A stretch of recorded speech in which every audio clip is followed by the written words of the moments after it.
Joining us now to discuss this is former EPA official and current president of the American Fuel and Petrochemical Manufacturers, Chet Thompson. Good to see you, Chet. Thanks for joining us. Thanks for having me, Jan. So you previously served as Deputy General Counsel for the EPA. So tell me about these new tailpipe emission rules that automakers say will make it impossible for them to survive unless they only manufacture electric vehicles. Well, Jan, yesterday was an unprecedented day. The Biden EPA adopted standards that they know gas cars can't meet. And so these standards in 8 short years will effectively ban the ability for new gas cars to be sold in this country. Banned. So this is going to rob consumers of choice, and it's going to force all new car purchasers down the path of an electric vehicle. So, I mean, again, this is unlawful. It's un-American, and it's certainly unprecedented. Well, the latest Ipsos poll does show Americans overwhelmingly do not like this. 75% oppose these regulations. They want the freedom to choose their transportation, and we're also in the midst of crazy high inflation that is not cooling. But you say there's also hidden costs here no one's talking about. What's that?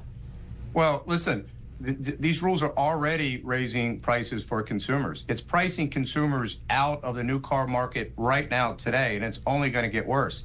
It's bad for the economy. You're seeing that automakers are announcing job losses throughout the country. You know, Toledo a couple weeks ago, they announced up to maybe 1,200 jobs are going to be lost. It's bad for our national security, Jan. This rule is going to make us trade our energy security for dependence on China. China absolutely controls the supply chain for batteries right now. This is, again, unprecedented, it's unlawful, and it's bad for our country. And even with an electric vehicle, you still have to have an energy source. So I thought it was really interesting what West Virginia Democratic Senator Joe Manchin said, because he mentioned here that there is not a realistic transition plan to address the domestic infrastructure needs. When you think about the energy source, would America's own electric grid even be able to support the kind of charging stations that are required for this kind of volume? Dan, certainly right now, no. I mean, I liken this to selling your house before you have another place to go, right? This is what this policy does to us.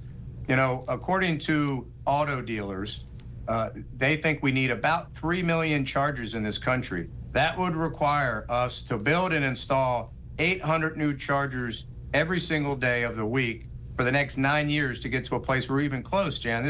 Our grid certainly is not prepared now and in the foreseeable future to handle the load that these new regulations would require. Right. We can't even handle it in states like Texas when they have a deep freeze. They're having to rely on natural gas or other energy sources when their grid looks like it's going to fail.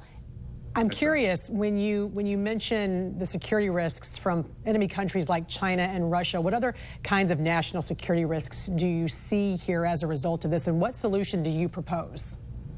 Well, listen, we are blessed in this country to be energy secure.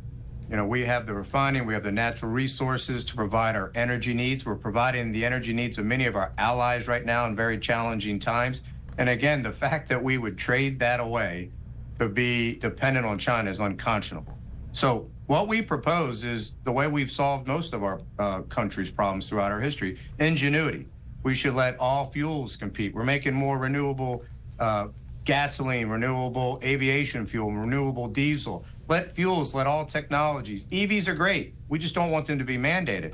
But we should set about a goal as a country, allow the ingenuity, trust consumers to make the right choices. Jan, today cars are 99% cleaner now than they were just a couple decades ago. We're going in the right direction. Let consumers decide. Let the market figure this out. Mandates never work. Free market. It never works when people in Washington, D.C. or Sacramento decide what consumers should buy or have to use. Former EPA official and current president of the American Fuel and Petrochemical Manufacturers, Chet Thompson.